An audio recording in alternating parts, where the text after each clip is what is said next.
Julayne Lee is an overseas adopted Korean poet, essayist, artivist, art curator, and producer who is working toward the abolition of the family regulation industrial complex. Her debut collection of poems, Not My White Savior, was on Bitch Media's Bitch Reads, 15 books feminists should read in March, and Entropy's Best of 2018, Best Poetry Books and Poetry Collections. Not My White Savior has been taught globally in freshman lit, race, and ethnicity at US and Asia, empire, and racial liberalism university courses. At Los Dos Brujas and Bona alum, Julayne has read and spoken on adoption at universities and symposiums throughout the US and Korea. She is currently curating an art exhibit of adoptee artists for Career Studio in Santa Ana, fall of 2022. When she's not reading poems, you can find her at the beach or hiking in one of our national parks. Please welcome Julayne Lee.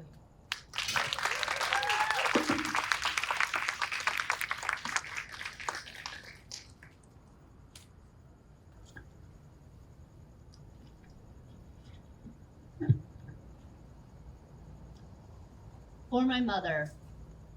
That title is not correct. This is a poem for my mothers. My first mother, Korean, gave birth to me in the land of the morning calm. My second mother, Korean, cared for me from the orphanage to the plane. My third mother, white, abducted, bought, adopted me, raised me in the promised land. 3 mothers, 1 child, 1 daughter. To my Korean mother, I don't know who you are. I don't know your name. I don't know your face, your history, family, interests, home, how you conceived me.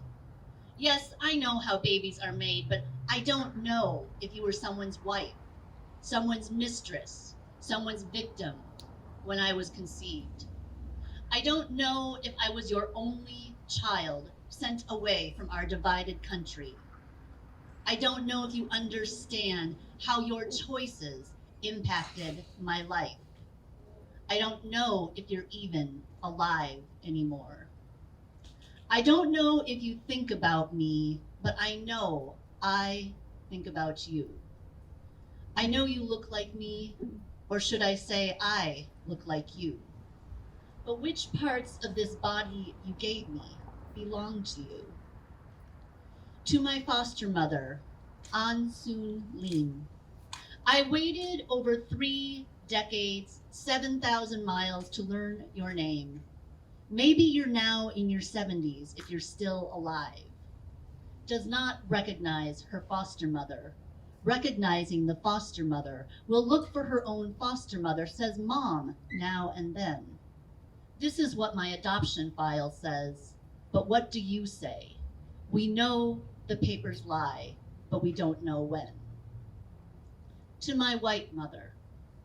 Mother, I'm not sure why I have to use this term when addressing you, so I have abandoned it.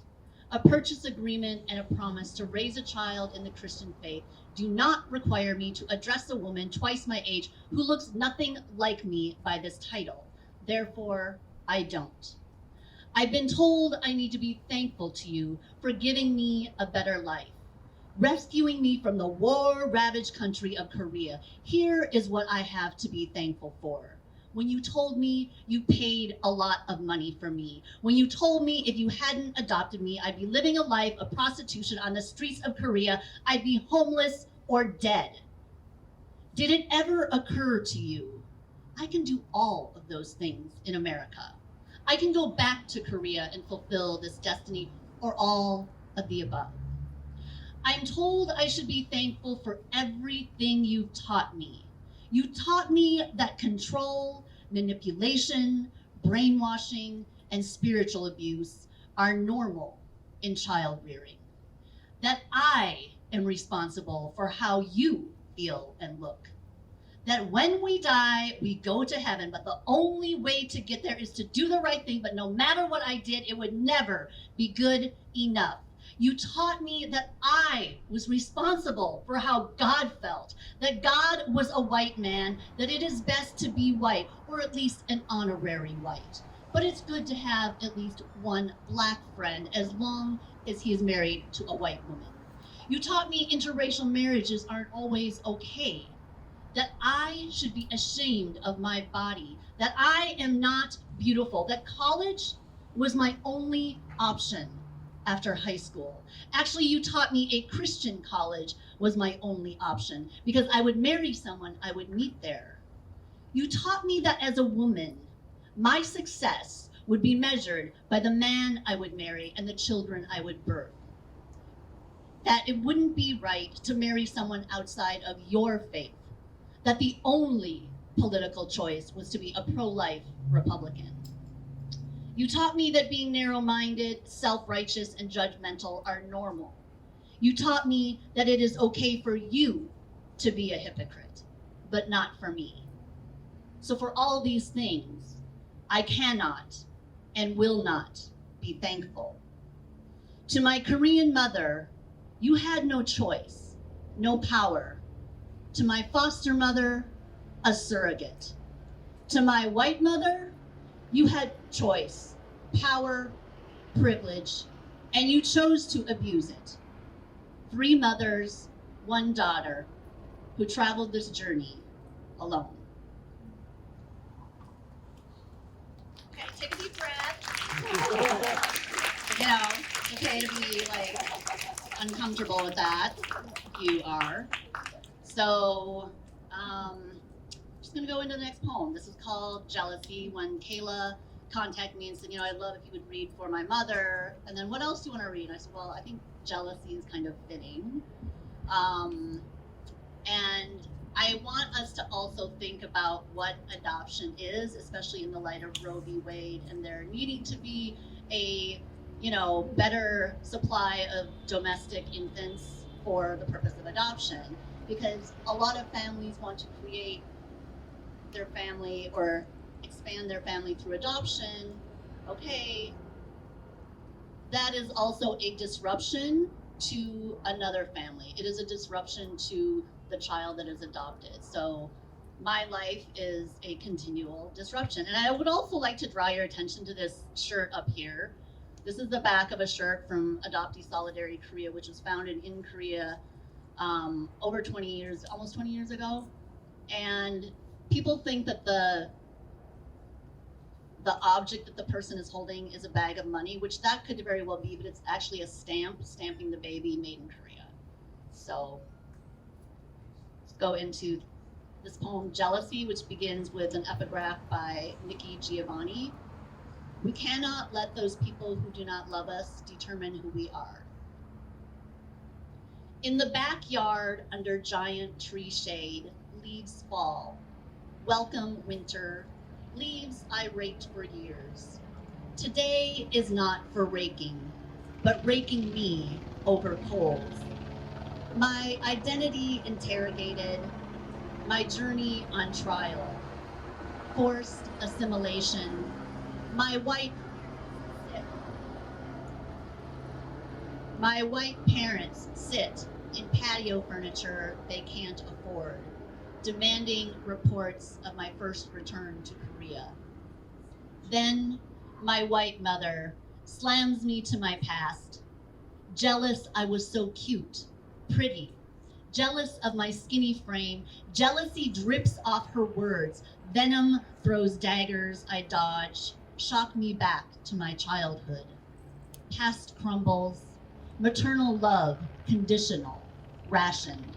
My existence threatened her, child-controlled parent, my power unaware, just wanted to make a honor roll, come home, sleep under safe roof. Jealous of my talents you encouraged, 10-year piano lessons, state competitions, inferior red second place ribbons, coveted blue first place ribbons. You made me into something you could despise, resent. Jealousy let me believe I was the ugliest child ever born. Now you tell me, with seething envy, I was the most beautiful in our family.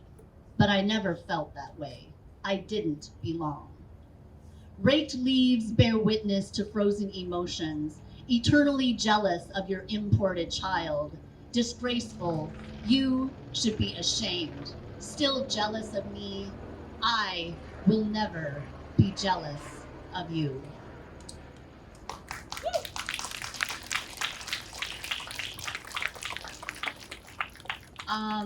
So I'm going to talk about this t-shirt as well, since we're talking about being imported and exported as people. And so when I moved back to Korea in the mid 2000s, I thought about how, you look in the tag of your shirt and it says, made in China, made in Korea, made in the USA. And I was like, I was fucking made in Korea and they fucking exported me. So I had this idea for this shirt, and it says product of Korea, do not export, stop international adoption. And these are the logos with the boycott sign, or some of the adoption agencies in Korea that have systematically exported children. I think now it's like $50,000, $20, $30, $50,000 per kid.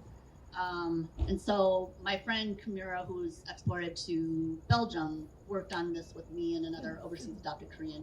And when I first, we had these t-shirts and I was, selling them to make money and people were really excited. And then somebody bought one and they actually, when they looked at it a little closer, they said they wanted their money back. So I gave them their money back, but I've heard that there's interest in printing them again. So we'll see what happens with that. This is called Relinquishment Quiz. Please select the answer that best matches your adoption file. If there is a match, you will get to meet your Korean mother. You have 5 minutes to complete the quiz. A, your mother was a college student, needed to finish school, loved you so much she sent you away. B, your mother was a factory worker, no sex education, no birth control, needed to work, money was tight. At least she didn't abort you. C, your mother was a drug addict, poor, no family, no social status, no power or privilege. Mental illness haunted her. I pray she got saved, now Christian. D, your mother was unwed, mistress, victim, prostitute, abandoned you at the police station. If you fail this relinquishment quiz, you may try again next summer if an agency worker is available. Please schedule your quiz appointment at least 2 months in advance. You will need to pay the $50 fee again. We accept cash only. I'm hearing a few chuckles from people in the audience who have probably had similar experiences, and the truth is that Korea has made it very difficult for overseas adopted Koreans to reunite with our families. And we talk about the reunification of the North and the South, and I think I'm pro-peace, pro-reunification. I want us to have peace on the peninsula. At the same time, when the Korean peninsula reunites, if the South continues to send children away and sell the babies, then the reunification is not complete. So there's a division also on the southern part of the Korean peninsula between the East and the West, if you will, especially if they are actually blocking us from meeting our parents and have destroyed and fabricated evidence to make it quite impossible. This next piece is a bit of speculative poetry. It's not in the book, but I feel like it's time to share it. So this is called My First Apartment in Korea. My first apartment in Korea avoided the 10 million won deposit because the US Army devoured it. My roommate was a K-pop star, up and coming, emerging, not famous, yet able to draw a small crowd while wearing sunglasses walking through Myeongdong. I lived on 3rd floor, halfway up the villa hill. On my way home, my 2nd floor neighbors naked their balcony. White, maybe English teachers, maybe average in their Western origin country. They can never look at me after I captured their intimacy at dusk. Rain painted ginkgo leaves beneath my feet. My walk run to catch my bus, Blue 143, where I learned this nonstop abandoned city, to Daehangno and Gangnam. The Han splits my budget. My first apartment in Korea was barely a basement room, like the parasite Kim families, only smaller, perhaps filled with less love. My mother alone, together with me, yet separate, afraid of our country. She could not even give me a name or a long-term stay. After we parted ways, she did not return because my memory left no space for her.